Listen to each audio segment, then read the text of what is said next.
اعوذ باللہ من الشیطان الرجیم بسم اللہ الرحمن الرحیم۔ ہمارا آج کا سبق جو ہے وہ سورہ حجرات ہے، اور سورہ حجرات جو ہے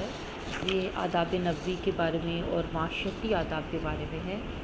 یہ مدنی صورت ہے اور اس میں مومنین کو، مسلمانوں کو نبی کریم صلی اللہ علیہ وسلم سے معاملات کے آداب سکھائے گئے ہیں اور آپس میں بھی معاملات کے آداب سکھائے گئے ہیں۔ اسے شروع کرتے ہیں۔ اعوذ باللہ من الشیطان الرجیم بسم اللہ الرحمن الرحیم۔ یا ایھا الذین آمنوا، یا اے، ایھا بھی اسی معنی میں آتا ہے مخاطب کرنے کے لیے، الذین وہ لوگ، آمنو جو ایمان لائے، اے وہ لوگو جو ایمان لائے، یا اے مومنو، دونوں طرح سے درست ہے۔ لا تقدموا، لا نہیں، تقدموا تم آگے بڑھاؤ، آگے بڑھو، قدمہ یقدم کا مطلب ہوتا ہے تقدیم، آگے قدم بڑھانا، آگے پیش قدمی کرنا، کسی سے آگے نکل جانا۔ بینا سامنے، یدا اللہ، بینا یدا کا مطلب ہوتا ہے ایکچولی یدا ہاتھ کو کہتے ہیں، یعنی ہاتھوں کے سامنے، یعنی سامنے، آگے ہاتھ آپ کے سامنے کی طرف ہوتے ہیں، لہٰذا سامنے، کہ اللہ کے سامنے و رسول ہی، اور اس کے رسول کے سامنے ان سے آگے نہ بڑھو۔ یعنی اس کا بامہارہ ترجمہ ہم کریں گے کہ اے مومنو، اللہ اور اس کے رسول سے آگے نہ بڑھو یا ان سے سبقت لے جانے کی کوشش نہ کرو۔ واتقوا اللہ، اور واتقوا ڈرو، اللہ اللہ سے، اور اللہ تعالیٰ سے ڈرو۔ ان اللہ بے شک اللہ تعالیٰ، سمیع سننے والا ہے، علیم جاننے والا ہے۔ ان آیات کی شان نزول کے بارے میں دو مختلف روایات آتی ہیں۔ کچھ لوگوں کا خیال یہ ہے، کچھ مفسرین نے اس کے بارے میں یہ واقعہ نقل کیا ہے کہ کچھ صحابہ کرام جو ہیں انہوں نے نبی کریم صلی اللہ علیہ وسلم سے پہلے قربانی کر لی تھی، تو ان کو کہا گیا، یعنی ان کے حوالے سے یہ بات اس سلسلے میں نازل ہوئی کہ نبی کریم صلی اللہ علیہ وسلم کے اعمال کا انتظار کرو۔ اور کچھ لوگوں کا خیال یہ ہے کہ نبی کریم صلی اللہ علیہ وسلم کے روزہ رکھنے کے حکم سے پہلے ہی لوگوں نے روزہ رکھ لیا تھا، تو اس کے حوالے سے آیات نازل ہوئیں۔ تو شان نزول آپ جانتے ہیں کوئی بھی ہو، لیکن آیات قرآن پاک کی ابدی ہیں، ان کی یہ تعلیمات ابدی ہیں، ہمیشہ کے لیے ہوتی ہیں۔ اس کے بعد اگلا ادب شروع ہوتا ہے، یعنی پہلی آیت ہے اس میں ایک ادب بیان کر دیا گیا کہ نبی اور رسول کے احکامات سے سبقت لے جانے کی کوشش نہ کرو، یعنی اگر وہ بات کر رہے ہیں تو ان سے پہلے نہ بولو، اگر وہ کوئی حکم دے رہے ہیں تو اس میں مداخلت نہ کرو، قطع کلامی نہ کرو، اور وہ جس طرح سے معاملات کو لے کے چلنا چاہتے ہیں انہیں ویسے ہی چلنے دو۔ اگر کوئی فیصلہ کر رہے ہیں تو ان کے فیصلے سے پہلے اس میں کوئی مداخلت نہ کرو۔ ہاں اگر وہ مشورہ مانگیں تو علیحدہ بات ہے، لیکن ان کے فیصلے کے اوپر درمیان میں اپنے فیصلہ ٹھونسنے کی کوشش نہ کرو۔ اگر وہ چل رہے ہیں تو ان کے آگے نہ چلو، اگر وہ کھا رہے ہیں تو ان سے پہلے کھانا شروع نہ کرو، یعنی یہ آداب ہیں۔ اس کے بعد اگلی آیت میں کیا فرمایا گیا ہے؟ یا ایھا الذین آمنوا، اے ایمان والو، لا نہیں، ترفعوا بلند کرو، اصواتکم اپنی آوازوں کو، اصوات صوت کی جمع، آواز، کم تمہاری آواز، یعنی اپنی آوازوں کو بلند نہ کرو، فوقا زیادہ، پر صوتی آواز پر، نبی صلی اللہ علیہ وسلم کی آواز سے اپنی آوازوں کو بلند نہ کرو۔ ولا تجہروا، اور نہ اونچی آواز میں بولو، لہو ان سے، بالقولی بات کرتے ہو، اور نہ ان سے بات کرتے ہو اونچی آواز میں بات کرو، کجہری بعضکم لبعض، جس طرح تم کجہری اونچی آواز میں بات کرتے ہو، اونچے لہجے میں بات کرتے ہو، بعضکم لبعض تم میں سے بعض سے اونچی آواز میں بات کرتے ہیں۔ یہ وہ ادب سکھایا جا رہا ہے کہ نبی کریم صلی اللہ علیہ وسلم کو دور سے ہی شروع نہ ہو جاؤ اور اونچی بولنا، اور آپس میں جس طرح بے تکلفی کرتے ہو، نبی کریم صلی اللہ علیہ وسلم کے ساتھ یہ طریقہ اختیار نہ کرو، اور اپنی آوازوں کو نبی کی آواز سے پست رکھو۔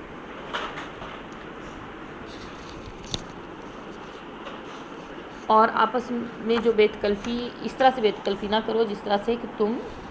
ایک دوسرے سے بیت کلفی کرتے ہو. ان تحبط اعمالکم وانتم لا تشعرون. ان ایسا نہ ہو، تحبط کہ ضائع ہو جائیں، اعمالکم تمہارے اعمال ضائع ہو جائیں، وانتم اور تمہیں لا تشعرون تمہیں اس کا شعور بھی نہ ہو. ایسا نہ ہو کہ تمہارے اعمال ضائع ہو جائیں اور تمہیں اس کا شعور بھی نہ ہو، یعنی تمہیں پتہ ہی نہ چلے. اپنے خیال میں تمہارا یہ خیال ہو کہ میں نے تو بات کی ہے، میں نے تو کوئی گناہ نہیں کیا، تو میرے اعمال جو ہیں وہ محفوظ ہیں. ایسا نہ ہو کہ اس چھوٹی سی بے ادبی کی وجہ سے جو تمہیں بظاہر چھوٹی سی لگ رہی ہے تمہارے اعمال ضائع ہو جائیں. ان الذین بے شک وہ لوگ یغضون جو پست رکھتے ہیں، نیچی رکھتے ہیں، اصواتہم اپنی آوازوں کو، عند رسول اللہ اللہ کے رسول کے سامنے، اولئک الذین وہی لوگ ہیں، اولئک وہ ہیں الذین جن کا امتحن اللہ جن کا اللہ نے امتحان لے دیا ہے، قلوبہم ان کے دلوں کا، للتقوی تقوی کے لیے. بے شک وہ لوگ جو رسول اللہ صلی اللہ علیہ وسلم کے پاس اپنی آوازوں کو نیچا رکھتے ہیں یا پست رکھتے ہیں، وہی لوگ ہیں جن کے دلوں کو اللہ نے تقوی کے لیے پرکھ لیا ہے، ان کو آزما لیا، یعنی ان کو اس کے لیے ایک طرح سے پسند کر لیا. پرکھنے کا مطلب ہوتا ہے باقی چیزوں میں سے علیحدہ کر لینا کہ یہ تقوی کے قابل ہیں. تو اللہ تعالیٰ نے فرمایا ہے کہ بے شک وہ لوگ جن رسول اللہ صلی اللہ علیہ وسلم کے سامنے اپنی آوازوں کو ہلکی رکھتے ہیں، نیچا رکھتے ہیں، تو انہی کے دل اس قابل ہیں کہ ان میں تقوی کو جگہ دی جائے. تو اللہ تعالیٰ نے ان کو تقوی کے لیے پرکھ لیا ہے، یعنی ان کو تقوی کے لیے علیحدہ کر لیا کہ ان میں تقوی ہو سکتا ہے، تقوی رکھا جا سکتا ہے. لہم ان کے لیے ہے، مغفرۃ ان کے لیے مغفرت ہے، بخشش ہے، واجر عظیم اور بہت بڑا ثواب ہے. ان کے لیے بخشش اور بہت بڑا ثواب ہے، یا ان کے لیے مغفرت اور اجر عظیم ہے. اب اس کے حوالے سے تھوڑا سا کہ جو صورت ہے یہ مدنی صورت ہے اور اس میں آداب بتائے گئے ہیں، باقی چیزیں ہم ساتھ ساتھ ڈسکس کر چکے ہیں. کچھ یہ ہے کہ اس کے بعد ہم یہ دیکھ لیتے ہیں کہ صحابہ کرام کو جب یہ حکم ملا تو اس کے بعد کیا عالم تھا ان کا. تو کہا جاتا ہے کہ حضرت صحابہ میں سے حضرت عمر کی چونکہ آواز بلند تھی، قدرتی طور پر کچھ لوگوں کا آواز بلند ہوتی ہے، اس حکم کے آنے کے بعد ان کی آواز اتنی دھیمی ہو گئی تھی کہ ان سے بار بار پوچھنا پڑتا تھا. ثابت بن قیس تھے، وہ گھر میں بیٹھ گئے اور وہ پریشان ہوتے تھے، روتے تھے کہ اگر کہیں غلطی سے میری آواز رسول اللہ صلی اللہ علیہ وسلم کے سامنے اونچی نکلی تو میرے اعمال ضائع ہو جائیں گے اور میں جہنمیوں میں سے ہو جاؤں گا. یعنی ان کا نبی کریم صلی اللہ علیہ وسلم کے احکامات پر، قرآن کے احکامات پر اتنا زیادہ عمل تھا. اب بات یہ ہے کہ ہم کہتے ہیں کہ قرآن پاک کی آیات ہمیشہ کے لیے قابل اتباع ہیں، تو پھر ان کی زندگی میں تو ان کا اتباع اس طرح سے کیا جا سکتا تھا کہ ان کے سامنے کوئی نہ بولے، تو کیا ان کی وفات کے بعد پھر اب ہم کچھ بھی کر سکتے ہیں؟ مطلب تو اس کا طریقہ یہ ہے کہ ان کی احادیث یا ان کی گفتگو جب ہمارے سامنے پیش کی جائے تو ہم اس پر اپنی رائے زنی نہ کریں، یا اپنے اس فیصلے کو یا اپنے حکم کو اس پہ فوقیت دینے کی کوشش نہ کریں، اور اس بات کو سمجھیں کہ نبی کا حکم جو ہے ان کے نبی کے جانے کے بعد نبی کا حکم کی حیثیت وہی ہے جو نبی کی بات کی تھی. اور اگر کسی مجلس میں احادیث نبیہ وغیرہ سنائی جا رہی ہوں تو خاموشی سے بیٹھیں کہ وہ نبی کی گفتگو ہی ہے اور اس کا ادب بھی ویسے ہی لازم ہے. اور ایسا نہ ہو تمہارے اعمال ضائع ہو جائیں، یعنی یہاں یہ سوال پیدا ہوتا ہے کہ اعمال تو صرف کفر کی وجہ سے ضائع ہوتے ہیں، دوسرے برے اعمال کی وجہ سے نیک اعمال تو ضائع نہیں ہوتے. تو اس کا جواب یہ ہے کہ رسول اللہ صلی اللہ علیہ وسلم سے پیش قدمی کرنا یا ان سے آواز بلند کر کے غالب کرنا ایسا فعل ہے جس میں بے ادبی اور گستاخی کا احتمال ہے، اور نبی کریم صلی اللہ علیہ وسلم کو اذیت دینے کا بھی، اور کچھ گناہ ایسے ہوتے ہیں جن سے توبہ اور اعمال صالحہ کی توفیق سلب ہو کر انجام کفر تک جا پہنچتا ہے. یعنی کچھ اعمال ایسے ہوتے ہیں جن پہ اگر توبہ نہ کی جائے یا ان سے اگر شعوری طور پہ اس چیز کا خیال نہ رکھا جائے تو آہستہ آہستہ آپ سے توبہ کی توفیق، چونکہ آپ اس کو گناہ نہیں سمجھتے، آپ اس پہ توبہ نہیں کرتے، تو آہستہ آہستہ وہ گناہ آپ کے دلوں کو کالا کرتے کرتے اس لیول پہ پہنچا دیتا ہے کہ آپ کفر تک پہنچ سکتے ہیں. تو جو گستاخی رسول ہے وہ آپ کو کفر تک لیڈ کرتی ہے، آپ کو کفر تک لے جاتی ہے. اس کے بعد جو لوگ آوازیں پست رکھتے ہیں اس کے حوالے سے یہ ہے کہ جو تیسری آیت ہے اس میں یہ کہا گیا ہے کہ وہ لوگ اپنی آوازیں پست رکھتے ہیں تو ان لوگوں کو اللہ تعالیٰ نے آزما لیا ہے. کس چیز کے لیے؟ تقویٰ کے لیے. جیسے کہ میں درمیان میں ہی بتا دیا تھا کہ وہ کہتے ہیں کہ ایک وہ شعر ہے نا کہ ہر شخص ہوتا نہیں ہر شخص کے قابل، ہر شخص کو اپنے لیے پرکھا نہیں کرتے. تو مطلب ہر شخص جو ہے وہ ہر چیز کے قابل نہیں ہوتا. جو شخص جس کے چیز کے قابل ہوتا ہے اس کو وہی ملتی ہے. اللہ تعالیٰ کا بارہا قرآن پاک میں یہ الفاظ منتقل ہوئے ہیں کہ اگر اللہ تعالیٰ ان میں ہدایت کی رمق دیکھتا تو ان کو قرآن پاک سنوا دیتا. یعنی ہدایت بھی اسی کو ملے گی، ہدایت تک جانے کا راستہ بھی اس کو ملے گا جس کا دل اس قابل ہوگا، جس میں وہ یوں سمجھ لیں کہ جیسے آپ کسی چیز سے سگنل ریلیز کیے جاتے ہیں، کوئی بھی جیسے آپ کے پاس آپ موبائل سگنل کہہ لیں، موبائل سے ہم بات کر لیتے ہیں کہ جیسے موبائل کے سگنل چھوڑے جاتے ہیں فضا میں، لیکن اگر آپ کے پاس بالفرض آپ جیز کے سگنل چھوڑے گئے ہیں، آپ کے پاس یو کا موبائل ہے تو آپ جیز کے سگنلز کو کیچ نہیں کر سکتے.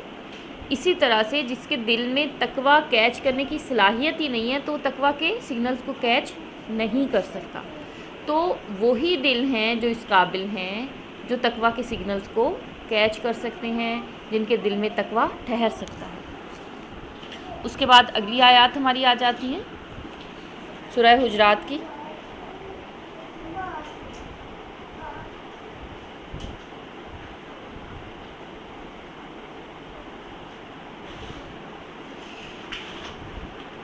ہاں جی، ان الذین ینادونک من وراء الحجرات.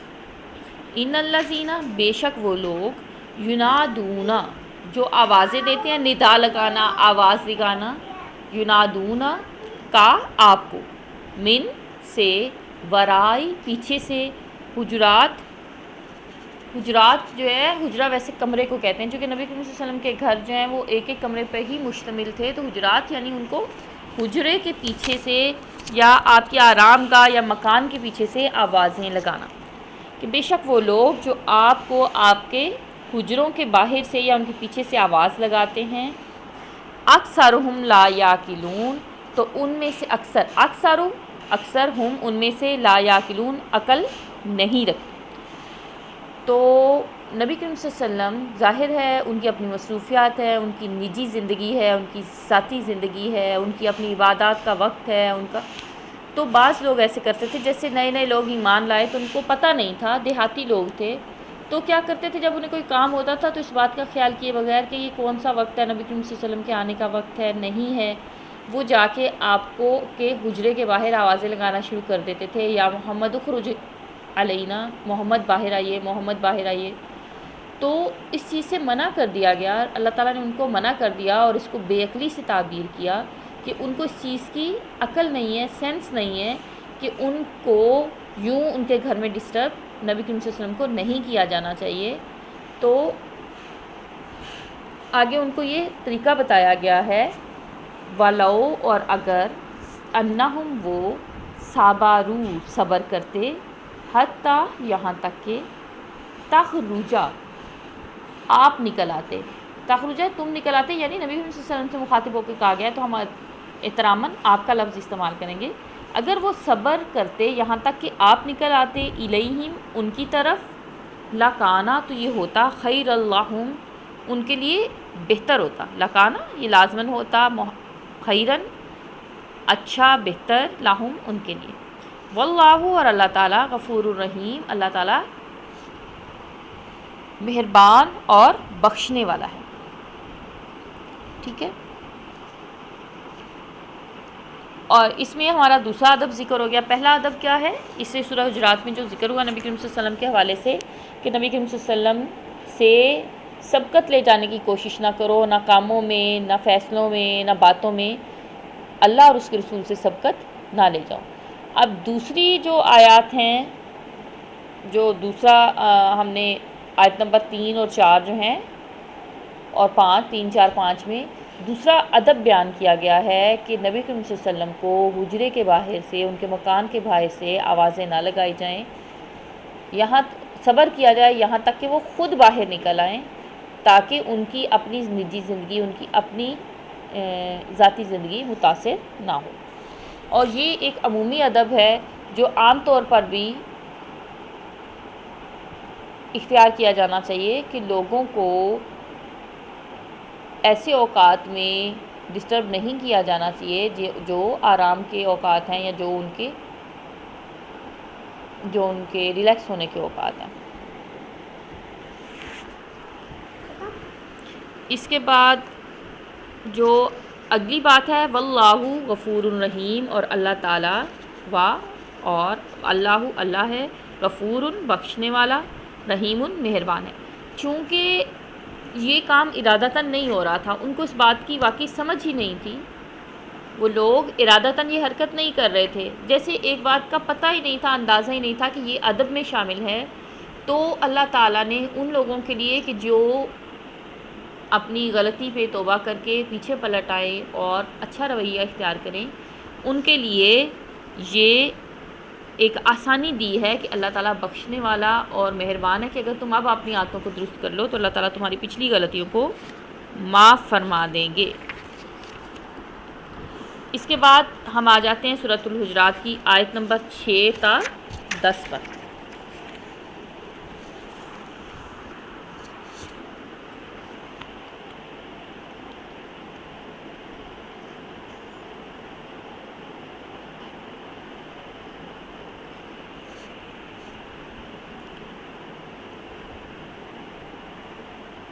یہ آیات شروع ہوتی ہیں یا ایھا الذین آمنو، اے ایمان والو، ان جاءکم، اگر تمہارے پاس آئے، فاسقن، کوئی فاسق، بنبأٍ، کسی خبر کے ساتھ، فتبینوا، تو اس کی تحقیق کر لو. بینا یبین کا مطلب ہوتا ہے کسی چیز کو واضح کر لینا، اس کو کلیئر کر لینا، اس کی تحقیق کر لینا. ان ایسا نہ ہو، جب ان ایسے آتا ہے تو اس کا مطلب ہوتا ہے ایسا نہ ہو کہ ان تصیبو، کہ تم تصیبو نقصان پہنچا دو، قومن کسی قوم کو. اصابہ یصیبو کا مطلب ہوتا ہے مصیبت کا پہنچنا، مصیبت پہنچانا. تو ان تصیبو تم مصیبت پہنچا دو یعنی نقصان پہنچا دو، قومن کسی قوم کو، بجہالتن جہالت کی وجہ سے یعنی لا علمی کی وجہ سے. ایسا نہ ہو کہ تم کسی قوم کو لا علمی کی وجہ سے نقصان پہنچا دو، فتصبحوا پھر تم ہو جاؤ، علی ما فعلتم جو تم نے کیا ہے، علی پر، ما جو، فعل تم نے جو کیا ہے اس پر، نادمین اور پھر تم اس پر جو تم نے کیا اس پر نادم ہو جاؤ. اے ایمان والو، جب تمہارے پاس کوئی فاسق شخص، فاسق سے مراد کیا ہوتا ہے؟ وہ شخص جو اتنا نیک نہیں ہوتا، جو کبھی کبھار جھوٹ بھی بول لیتا ہے، جس کے بارے میں یہ ہوتا ہے کہ یہ سچی بات بھی کر سکتا ہے اور جھوٹی بھی کر سکتا ہے. جب وہ کوئی ایسی خبر لے کے آئے تو اس پر جھٹ یقین نہ کر لیا کرو، بلکہ اس کی خوب تحقیق کر لو. ایسا نہ ہو کہ تم کسی قوم کو نقصان پہنچا دو لا علمی میں، پھر تم نے جو کچھ کیا اس پر نادم ہو جاؤ.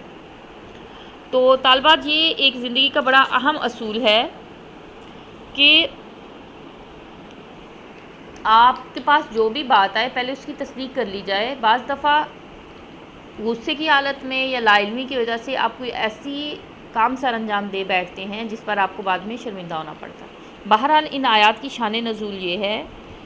کہ ابن کثیر صاحب نے ایک واقعہ نقل کیا ہے جس کا خلاصہ یہ ہے کہ قبیلہ بنی مستلق کے سردار حارث بن زرار رضی اللہ عنہ نبی کریم صلی اللہ علیہ وسلم کی خدمت میں حاضر ہو کر مشرف با اسلام ہوئے، تو آپ صلی اللہ علیہ وسلم نے انہیں اپنے قبیلے سے زکوٰۃ جمع کرنے کا حکم دیا۔ انہوں نے درخواست کی کہ آپ صلی اللہ علیہ وسلم فلاں تاریخ تک اپنا کوئی قاصد میرے پاس بھیج دیں تاکہ میں زکوٰۃ اس کے حوالے کر دوں۔ رسول اللہ صلی اللہ علیہ وسلم نے ولید بن عقبہ کو ان کے پاس زکوٰۃ وصول کرنے کے لیے بھیجا۔ چونکہ ولید بن عقبہ کی ان کے ساتھ دشمنی تھی، اس لیے وہ راستے ہی سے واپس آ گئے اور رسول کریم صلی اللہ علیہ وسلم کو یہ اطلاع دی کہ انہوں نے نہ صرف زکوٰۃ دینے سے انکار کیا ہے بلکہ میرے قتل کا ارادہ بھی کیا۔ اس پر رسول اللہ صلی اللہ علیہ وسلم نے ان کی تنبیہ کے لیے حضرت خالد بن ولید کی سربراہی میں ایک دستہ روانہ کیا۔ وہاں جا کر معلوم ہوا کہ ولید بن عقبہ کی ساری اطلاع غلط تھی۔ یعنی یہ دیکھیں اب یہ کتنا بڑا معاملہ ہے کہ کوئی شخص آپ تک، ایک بندے کو نبی کریم صلی اللہ علیہ وسلم نے ولید بن عقبہ کو بھیجا، حالانکہ قبیلہ بنی مستلق والے واقعی اصل معنوں میں مسلمان ہوئے اور وہ زکوٰۃ دینا بھی چاہتے تھے، لیکن ولید بن عقبہ کی چونکہ ان کے ساتھ دشمنی تھی تو اس نے جان بوجھ کر بدذاتی کرتے ہوئے، بری خصلت کا مظاہرہ کرتے ہوئے جھوٹ بول دیا کہ نبی کریم صلی اللہ علیہ وسلم کے سامنے، اور ان کو کہہ دیا، راستے سے ہی واپس آ کے کہہ دیا کہ نہ تو وہ زکوٰۃ دیتے ہیں بلکہ وہ تو مجھے مارنے لگے تھے۔ تو نبی کریم صلی اللہ علیہ وسلم نے حضرت خالد بن ولید کی قیادت میں، آپ جانتے ہیں حضرت خالد بن ولید سپہ سالار تھے، اور ان کے جنگ کے لیے ایک دستہ روانہ کیا، تو پھر اس پر یہ آیات نازل ہوئیں کہ جب تمہارے پاس کوئی ایسا شخص آئے جو جھوٹ بھی بولتا ہو اور سچ بھی بول لیتا ہو، تو اس کی بات کی پہلے تصدیق کر لو اچھی طرح، اور کوئی کام کرنے سے پہلے۔ اب دیکھیں اگر جا کے حضرت خالد بن ولید وہاں پہ قتل و غارت شروع کر دیتے، اگر یہ آیات کے ذریعے نبی کریم صلی اللہ علیہ وسلم مطلع نہ کیا جاتا، تو وہ لوگ جو مسلمان تھے ان کی جانیں بلا وجہ ضائع ہوتی، تو اور جو لوگ اطاعت پہ آمادہ تھے وہ بلا وجہ بغاوت پہ اتر آتے۔ تو یہ عام زندگی میں بھی اصول ہے، اور نبی کریم صلی اللہ علیہ وسلم کو بھی اس چیز کے حوالے سے واضح طور پر ان کو حکم دیا گیا کہ جو آپ کے پاس اطلاع ایسی پہنچے اس کی تصدیق کر لیا کرے۔ اس کے ساتھ ہی میرا خیال ہے ہم یہ ختم کرتے ہیں اپنا آج کا لیکچر۔ زیادہ لمبی ویڈیو ہو جاتی ہے تو پھر وہ اپلوڈ نہیں ہوتی، ٹھیک ہے؟ پھر انشاءاللہ کل آپ کو سورہ حجرات کی باقی آیات پڑھا دوں گی۔